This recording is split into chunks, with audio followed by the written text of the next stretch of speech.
Hello, good afternoon everyone.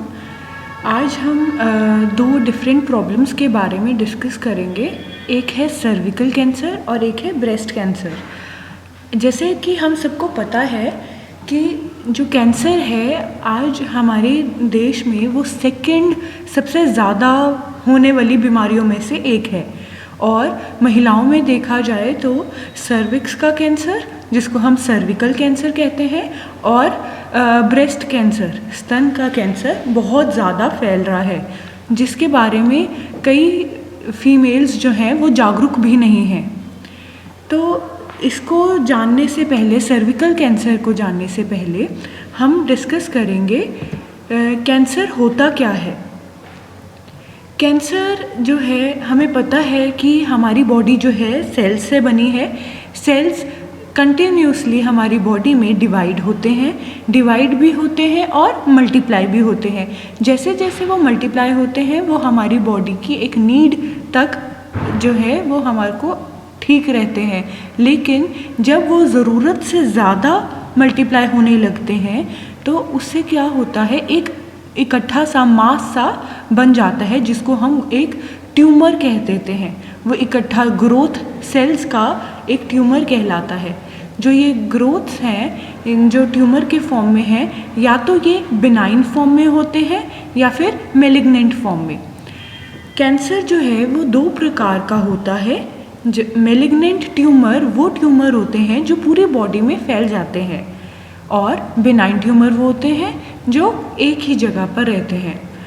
जो एक जगह पे रहते हैं वो तभी ट्यूमर जो है ये हमारे को सर्जरी से पता लगता है। जब हम उस ट्यूमर को निकालेंगे और उससे टेस्ट करेंगे और पता लगेगा कि वो हमारे सिर्फ उसी ऑर्गन तक सीमित था, वो पूरी बॉडी में नहीं फैला, तब तक वो बेनाइन ट्यूमर कहलाएगा। लेकिन मेलिग्नेंट ट्यूमर वही ट्यूमर्स होंगे जो कैंसरस बन चुके होंगे, सेल से टिश्यू में फैल चुके होंगे, टिश्यू से ऑर्गन में फैल चुके होंगे और धीरे धीरे करके ब्लड में आएंगे, जिससे हमारी पूरी बॉडी में फैल जाएंगे और हमारे बाकी ऑर्गन्स भी इफ़ेक्ट करेंगे। तो आइए हम समझते हैं कि सर्विकल कैंसर में क्या होता है।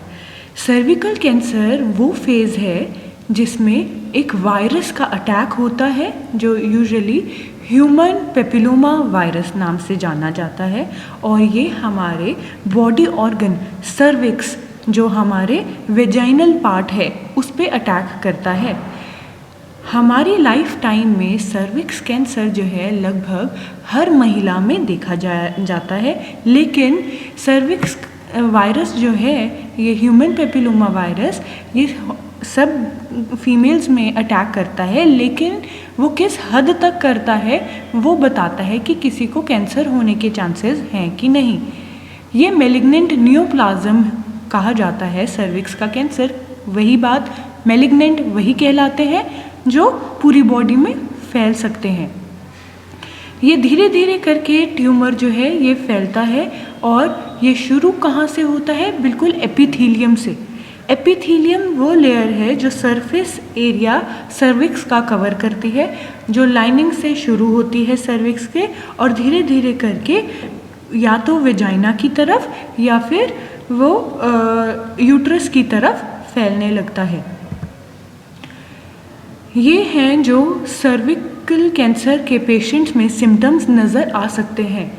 लेग में स्वेलिंग हो जाना, बैक एक रहना बहुत ज़्यादा, पेन होना या ब्लीडिंग आना हर एक इंटरकोर्स यानी सेक्स के बाद, और एबनॉर्मल वेजाइनल डिस्चार्ज, यानी कि जो डिस्चार्ज कई महिलाओं को पीरियड्स मंथली साइकिल के बाद होता है या कईयों को पहले होता है, उसका कलर थोड़ा यूजुअली से अलग होता है। और अलग सिम्टम्स जैसे कि मेनोपॉज बट ब्लीडिंग, यानी कि जब मंथली पीरियड्स रुक जाते हैं लगभग 50 से 55 साल की उम्र के बाद, उसके बावजूद भी ब्लीडिंग होती रहती है कईयों को। एब्डोमिनल पेन, पेट के नाभि के निचले पोर्शन में दर्द होना, और कईयों में वेट लॉस जैसी समस्याएं भी नज़र आती है, और थकावट, डिजीनेस जैसी चीज़ें भी। अब आप इस स्लाइड में देख सकते हैं फेज़ 1 से फेज़ 2, फेज़ 2 से फेज़ 3 कैसे धीरे धीरे कैंसर बॉडी में फैलता है। यूट्रस और वेजाइना के बीच में जो कनेक्टिंग पार्ट है वो हमारा सर्विक्स है। जो लाइनिंग से सेल्स जो हैं वो कैंसरस बन रहे हैं। वो कैंसर का आप देख सकते हैं फेज़ 1 में दिखाया गया है कि कैसे एक ग्रोथ हो रही है। जो ट्यूमर है वो ट्यूमर कैसे कैसे फेज़ 2 में अपना रंग रूप बदल रहा है। रंग रूप बदलने के बाद आप देख सकते हैं फेज़ 3 में वो कितना फैलता जा रहा है और इसी तरह ये धीरे धीरे करके हमारी पूरी बॉडी में फैलना शुरू कर देता है। तो आइए जानते हैं रिस्क फैक्टर्स क्या हैं। Things that can increase your risk, यानी कि जो चीज़ें हमारा रिस्क बढ़ा सकती हैं सर्विकल कैंसर में। सबसे पहली बात HIV वो वायरस होता है जो या तो किसी की इन्फेक्टेड पर्सन से हमारी बॉडी में वो फ्लूइड एक्सचेंज हो जाए, जैसे कि कई बार सेक्सुअल इंटरकोर्स मल्टीपल पार्टनर्स के साथ, कई बार जब यूज्ड नीडल जो है इन्फेक्टेड पर्सन की कोई और जो हेल्दी पर्सन है उसको लगा दी जाए तो उसकी वजह से भी नुकसान हो जाता है और हमारे रिस्क सर्विकल कैंसर का बढ़ जाता है। स्मोकिंग की वजह से बहुत अनहेल्दी सेल्स जो हैं वो मल्टीप्लाई होने लग जाते हैं, उसकी वजह से भी काफ़ी खतरा रहता है। जो महिलाएं बहुत ज़्यादा बर्थ कंट्रोल पिल्स लेती हैं उनमें भी रिस्क रहता है। सेक्सुअल पार्टनर्स बदलते रहते हैं जो लोग, उनका भी ज़्यादा रिस्क रहता है। फूड हैबिट्स, यानी कि हम किस तरह का खाना खा रहे हैं, वो हेल्दी है नहीं है, हमारा लाइफस्टाइल कैसा है, हम ज़्यादा बैठने वाले काम करते हैं या हमारी फ़िज़िकल एक्टिविटी भी है, ज़्यादा काम करेंगे, थोड़ा हेल्दी लाइफस्टाइल फॉलो करेंगे, अच्छा एंटीऑक्सीडेंट रिच वाला खाना खाएंगे तो हम रिस्क से दूर रहेंगे। कई बार क्या होता है हम बहुत ज़्यादा जंक फूड या तला हुआ चीज़ें खाने लगते हैं, उससे हमारी बॉडी में फ़ैट डिपॉजिट होता रहता है और उससे हमारे अनहेल्दी सेल्स जो हैं वो मल्टीप्लाई करते रहते हैं। वो जैसे जैसे मल्टीप्लाई करते रहेंगे उससे क्या होगा, हमारे को ज़्यादा रिस्क बनता रहेगा बहुत सी बीमारियों कैंसर बनने का। हम जान कैसे सकते हैं, डायग्नोज कैसे कर सकते हैं सर्विकल कैंसर का। सबसे पहली बात पेल्विक एग्जामिनेशन वो एग्जामिनेशन होती है जिसमें डॉक्टर्स जो हैं वो विमेन को देखेंगे कि क्या चेंजेस नज़र आ रहे हैं उनके वेजाइनल रीजन में। उनको ये चेक करने पड़ेंगे कि उनका सर्विक्स जो है वो नॉर्मल लाइनिंग वगैरह है उसकी, ऐसा तो नहीं है कोई ग्रोथ सी नज़र आ रही है या सूजन सी नज़र आ रही है, या यूट्रस वाले एरिया में वेजाइना, ओवरीज, कई आप देख सकते हैं आजकल हर तीसरी या चौथी महिला में ओवरीज में सिस्ट वगैरह का बहुत ज़्यादा समस्याएं सामने आ रही हैं। तो इन चीज़ों का एग्ज़ामिनेशन जब होगा तभी डॉक्टर धीरे धीरे करके अलग अलग टेस्ट बताने शुरू करेंगे। फिर होता है पैप टेस्ट वो टेस्ट होता है जिसमें डॉक्टर एक टिश्यू स्क्रैप करता है, निकालता है एक इंस्ट्रूमेंट की हेल्प से, और जो कि लोकेटेड है सर्विक्स वाले या वेजाइना वाले रीजन में। वो सैंपल जो है फिर आगे टेस्टिंग के लिए जाता है। कोल्पोस्कोपी एक दूसरा डायग्नोस्टिक टेस्ट है जो एक इंस्ट्रूमेंट यूज़ करता है जिसका नाम है कोल्पोस्कोप, और ये इंस्ट्रूमेंट जो है ये एक एक्सरे की तरह काम करता है जो सेल्स आइडेंटिफाई करेगा सर्विक्स या वेजाइना वाले रीजन में, जैसे कि एक माइक्रोस्कोप करता है, ताकि हम जान सकें जो सेल्स हैं उनका नेचर कैसा है, हेल्दी सेल्स हैं, अनहेल्दी सेल्स हैं, ज़रूरत से ज़्यादा मल्टीप्लाई तो नहीं हो रहे, उनका स्ट्रक्चर जिस तरह से ओवल होना चाहिए वो उसी तरह है कि नहीं है, ज़्यादा क्लम्पिंग तो नहीं है सेल्स की। फिर आती है बायोप्सी जो है उसमें क्या होता है कि हमारा रिमूव किया जाता है टिश्यू, जिससे हमें माइक्रोस्कोप की एग्जामिनेशन में जाते हैं। ये टेस्ट बाकी टेस्ट से इसलिए भी अलग है कि हम बाकियों से ये तो पता कर सकते हैं कि कैंसर है, लेकिन ये नहीं पता कर सकते कि वो बेनाइन है कि मैलिग्नेंट। तो इनमें ट्यूमर से कैंसर वाली फेज़ का हम डिफरेंशिएट कर सकते हैं। ये अलग अलग स्टेजेस हैं कैंसर की, जैसे कि स्टेज 0 यानी कि इन सिटू कार्सिनोमा यानी कि कैंसर वाली स्टेज, इन सिटू यानी कि जो उसी जगह पर स्थापित है। एबनॉर्मल सेल्स जो हैं वो पाए जाते हैं इनर मोस्ट लाइनिंग में सर्विक्स की, ये हमारा स्टेज 0 है। फिर धीरे धीरे करके जैसे वो स्टेज 1 आती है उसमें देखा जाता है कि जो कार्सिनोमा यानी कि कैंसर है वो सर्विक्स वाले रीजन में उसके सेल्स की ग्रोथ नज़र आने लगती है। स्टेज 2 में क्या होता है कि लोको रीजनल स्प्रेड होने लगता है धीरे धीरे करके बियॉन्ड द यूट्रस, और यहाँ पे ये फ़र्क होता है स्टेज 3 से कि ये पेल्विक वाले रीजन में नहीं पहुँचता। बट अगर हम इसको यहाँ पे ही ट्रीटमेंट नहीं देना शुरू करते तो स्टेज 3 की तरफ ये फैलना शुरू करता है, और स्टेज 3 कैंसरस और भी वर्थ स्टेज बन जाती है क्योंकि ये पेल्विक की साइड वॉल्स तक फैलना शुरू हो जाता है और धीरे धीरे करके हमारी किडनीज़ पे भी अफेक्ट करने लगता है। स्टेज 4 वो आती है जहाँ पे कैंसर जो है वो इतनी स्पीड से फैल चुका होता है कि हमारे सारे ब्लैडर, रेक्टम वाला म्यूकोज़ा भी अफेक्ट कर चुका होता है और कंट्रोल करना मुश्किल हो जाता है, और इससे हमारे बहुत सारे बॉडी ऑर्गन्स जो हैं वो काम करना धीरे धीरे बंद करने लग जाते हैं। ट्रीटमेंट क्या दे सकते हैं हम? जो ट्रीटमेंट हमें ध्यान रखना है कि ऐसा ट्रीटमेंट जो सिर्फ एक उस ऑर्गन को रिमूव ना करके बल्कि जड़ से ख़त्म कर सके। जैसे सर्जरी है, सबसे पहले डॉक्टर्स अर्ली स्टेज में कोशिश यही करते हैं कि सर्जरी हो, लेकिन सिर्फ एक ट्यूमर की। जब वो ऑपरेट करेंगे और वो चेक होने जाएगा तो पता लगेगा कि सर्जरी से कि वो ट्यूमर मैलिग्नेंट है कि बेनाइन बन चुका है। कौन कौन से ऑपरेशन बेस्ट हैं उस पर्टिकुलर साइज़ के लिए, इस पे भी सर्जरी डिपेंड करती है।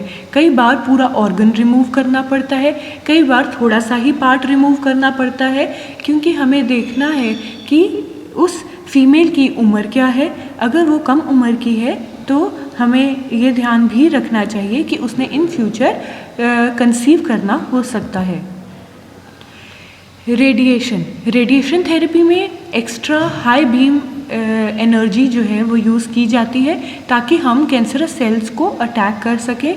ये कई बार कीमोथेरेपी के साथ कंबाइंड यूज़ किया जाने वाला ट्रीटमेंट माना जाता है और ये काफ़ी इफ़ेक्टिव रहता है, जिससे चांसेस जो हैं आगे वाली स्टेजेस में फैलने के लिए हम रोक सकते हैं।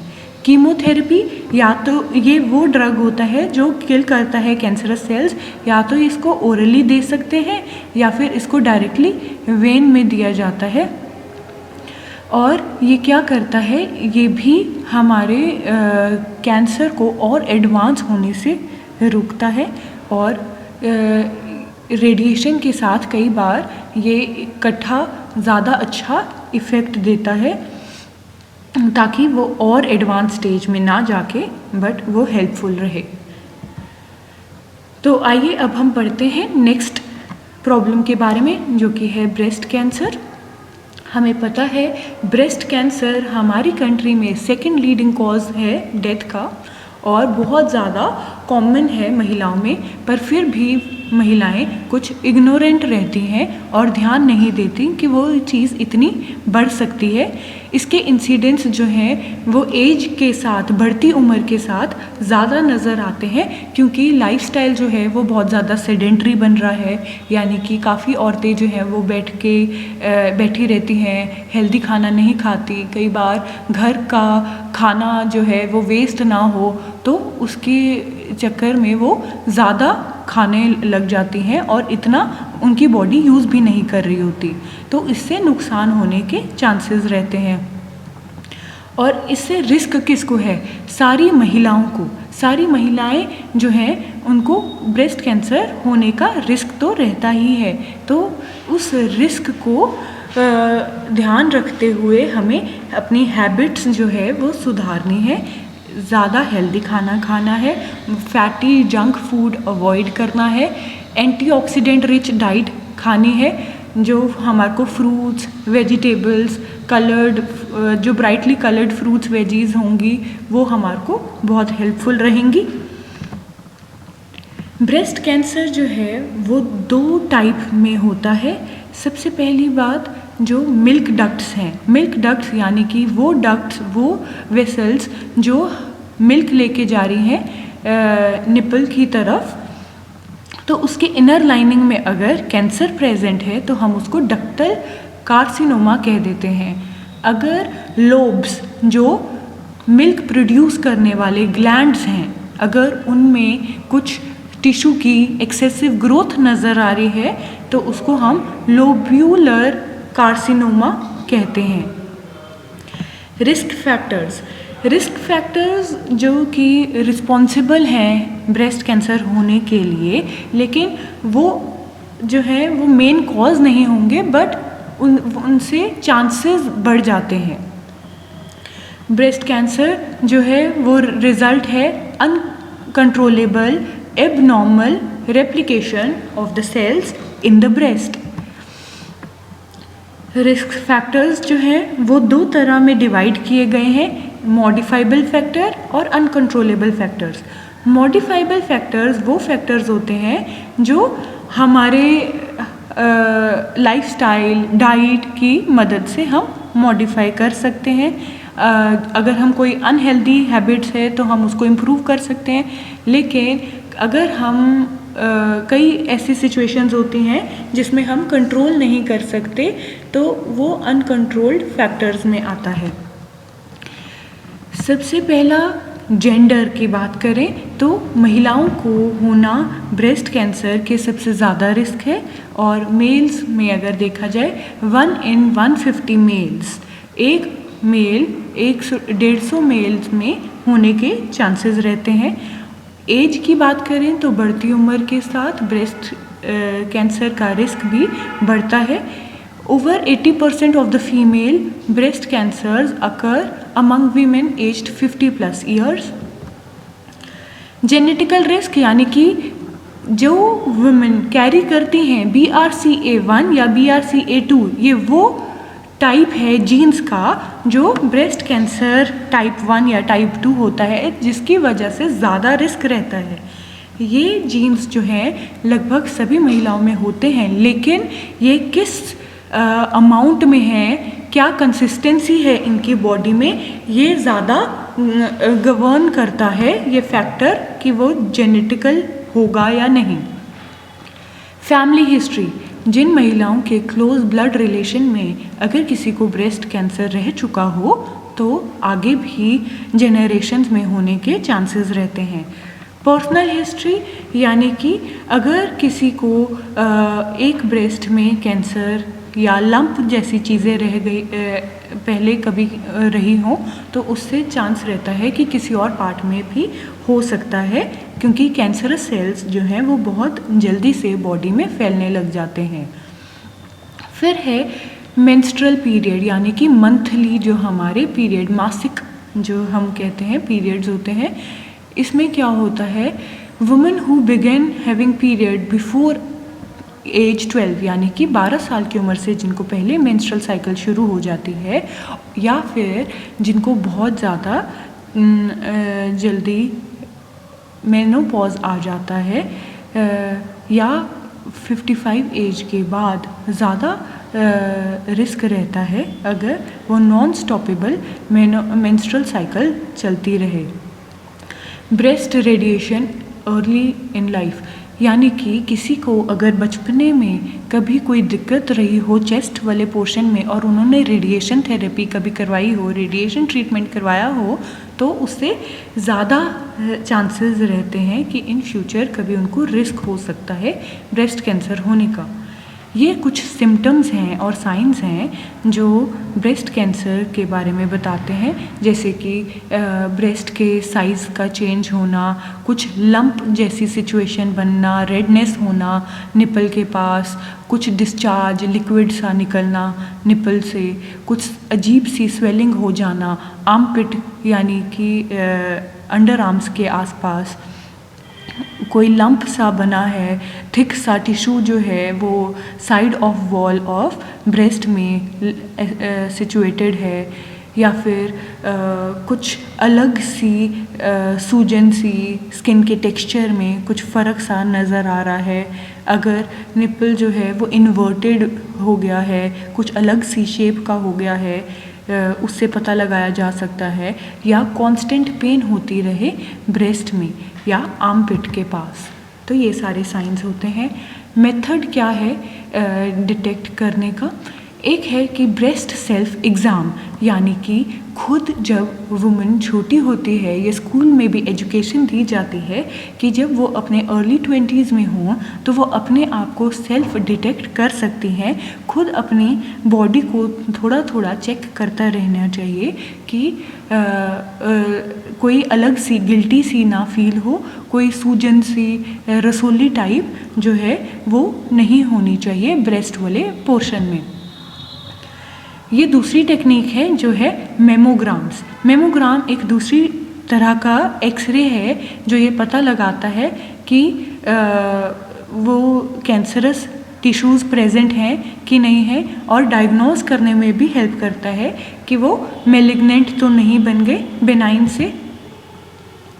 ये पिक्टोरियल रिप्रेजेंटेशन है मेमोग्राम का। आप देख सकते हैं कि कैसे कैमरा वहाँ पे सिचुएटेड है, एक्सरे बीम आ रही है और फिल्म प्लेट वहाँ पे सिचुएटेड है, और वो इसकी फ़ोटोग्राफी से डिटेक्ट करके बताएंगे। फिर ये है बायोप्सी। बायोप्सी जो है वो टेस्ट बहुत ज़्यादा सक्सेसफुल है जो ब्रेस्ट कैंसर में यूज़ किया जाता है ताकि कंफर्म करे वो मास कैंसरस है कि नहीं। इसमें हम मास जो है वो वॉल से अफेक्टेड एरिया से स्क्रैप करते हैं और उसको रिमूव करने के बाद टेस्टिंग के लिए फर्दर भेजते हैं। ये कुछ स्टेजेस हैं ब्रेस्ट कैंसर की, स्टेज 0, 1, 2, 3 एंड 4। आप देख सकते हैं ये भी सर्विकल कैंसर की तरह वही बता रहे हैं कि जैसे जैसे इसके सिम्टम्स और वर्स्ट होते रहेंगे तो सिचुएशन और ज़्यादा ख़राब होती रहेगी। स्टेज 0 में हम देख सकते हैं कि नॉन इन्वेसिव ब्रेस्ट कैंसर, यानी कि जो आगे अभी फैली नहीं है लेकिन कन्फाइंड है सिर्फ उस पोर्शन तक जहाँ पे कैंसरस सेल्स की ग्रोथ नज़र आ रही है। स्टेज 1 वो होती है जिसमें वो ग्रोथ का साइज़ जो है वो 2 सेंटीमीटर से कम है और वो आगे लिम्फ नोड्स तक फैली नहीं है। स्टेज 2 में क्या है, वो हो सकता है कि उसका साइज़ 2 सेंटीमीटर से कम ही हो लेकिन वो आगे आगे फैल रही है। ऐसे ही इसके 2A और 2B यानी कि वो धीरे धीरे आगे फैल रही है और उसका साइज़ जो है वो बढ़ता जा रहा है। ऐसे ही स्टेज 3 में ऑब्ज़र्व किया जाता है कि अलग अलग वो टिश्यूज़ में जैसे जैसे फैल रही है उसका साइज़ भी बढ़ रहा है। स्टेज 4 वो आ जाता है जिसको हम मेटास्टेसाइज्ड कहते हैं, यानी कि जो बाकी सारे ऑर्गन्स में भी फैल चुका है और यहाँ से वो ब्लड में भी इजीली फैल सकता है। क्या क्या ट्रीटमेंट्स दिए जाने चाहिए वो लगभग सेम ही रहेंगे, सर्जरी, रेडिएशन और कीमोथेरेपी। सर्जरी यानी कि किसी पोर्शन में जहाँ पे हमें लगता है कि कैंसरस सेल्स जो हैं वो ग्रोथ हो रहे हैं तो उनकी ऑर्गन रिमूवल करवाना है। 2 तरह की सर्जरीज़ होती हैं, एक होती है लंपेक्टोमी और एक होती है मास्टेक्टोमी। लंपेक्टोमी में क्या ध्यान दिया जाता है कि सिर्फ उसी पोर्शन में ट्रीटमेंट दिया जाए, सर्जरी की जाए जो जितना डिज़ायर्ड है, बाकी ब्रेस्ट जो है वो वैसे ही रहती है। लेकिन मास्टेक्टोमी में क्या होता है, पूरी ब्रेस्ट को रिमूव किया जाता है, लेकिन इसके भी टाइप्स हैं मास्टेक्टोमीज़ के। डॉक्टर से जब बात की जाए तो वो बताएंगे इजीली कि निपल रिमूव करवाना भी ज़रूरी है या वो प्रिजर्व्ड रह सकता है। रेडिएशन थेरेपी यानी कि हाई बीम रेज यूज़ की जाती हैं डिस्ट्रॉय करने के लिए कैंसरस सेल्स को। ये भी बहुत इफ़ेक्टिव रहती है जब हम इसको यूज़ करते हैं कीमोथेरेपी के साथ। लेकिन नुकसान इसके बहुत सारे साइड इफ़ेक्ट्स भी रहते हैं। कईयों में बहुत ज़्यादा थकावट रेडिएशन थेरेपी करने के बाद दिखाई देती है, स्वेलिंग ब्रेस्ट की, रेडनेस बहुत ज़्यादा, पेन रहना बॉडी में, बर्निंग सी सेंसेशन फील होना, अलग अलग तरह के सिम्टम्स नज़र आते हैं। फिर कीमोथेरेपी यानी कि use of drug to destroy the cancer cells, और इसमें यही ध्यान दिया जाता है कि फर्दर जो हमारे सेल्स जो हैं वो और मल्टीप्लाई या डिवाइड मत करें ताकि हमारी सिचुएशन और ख़राब ना हो। इसके लिए अलग अलग स्केड्यूल डिसाइड किया जाता है क्लिनिक्स में। कईयों को डिपेंडिंग की सिचुएशन कैसी है तो कईयों को हफ्ते में एक बार, कईयों को 2 हफ्ते में एक बार, कईयों को 3 और 4 हफ्तों में एक बार दिया जाता है। फिर प्रिवेंट कैसे कर सकते हैं? एल्कोहल कंजम्पशन अगर कोई कंज्यूम करता है तो हमें उसको घटाना है, क्योंकि एल्कोहल हमारे लिवर पे बहुत ज़्यादा साइड इफ़ेक्ट्स शो करता है। उससे हमारे टिश्यू डैमेज बहुत ज़्यादा होता है और ये टिश्यू डैमेज जो है वो फिर पूरी बॉडी को इफ़ेक्ट करता है। फिज़िकल एक्सरसाइज अच्छी से हमें पूरे दिन भर एक्टिविटीज़ जो है इम्प्रूव करनी चाहिए। सेडेंट्री लाइफस्टाइल होगा तो उतनी ज़्यादा हमारा फैट डिपोजिशन और मल्टीप्लिकेशन ऑफ सेल्स रहेगा। डाइट हमको एंटीऑक्सीडेंट रिच डाइट लेनी है, कॉम्प्लेक्स कार्बोहाइड्रेट लेंगे, सिंपल कार्बोहाइड्रेट्स रिड्यूस्ड रखेंगे और अच्छे से फ्रूट्स वेजीज खाएंगे, जंक फूड अवॉइड करेंगे। पोस्ट मेनोपॉजल हार्मोन थेरेपी यानी कि जब मेनोपॉज आ गया है उसके बाद जो हम हार्मोनल चेंजेस आ रहे हैं हमको उसको ट्रीटमेंट देना है। बॉडी वेट मैनेज करके रखना है, एज हमें पता है कि with increasing age body fat का डिपोजिशन ज़्यादा हो जाता है और उससे और ज़्यादा बीमारियां होने लग जाती है, तो उस चीज़ को कंट्रोल में रखेंगे। ब्रेस्ट कैंसर की स्क्रीनिंग, सेल्फ स्क्रीनिंग भी और डॉक्टर से भी स्क्रीनिंग करवाते रहना चाहिए जब भी डाउट हो। और ब्रेस्ट फीडिंग, हमें पता है कि ब्रेस्ट फीडिंग करवाने का फ़ायदा क्या है कि जितना मदर्स फीड करवाती हैं अपने लैक्टेशन पीरियड में उतने लेस चांसेस होते हैं ब्रेस्ट कैंसर होने के लिए। तो मदर्स को शाय ना फील करके अपने सोशल सर्कल में बट फीडिंग के लिए प्रमोट करना चाहिए। तो यही था हमारे कैंसर के बारे में। Thank you.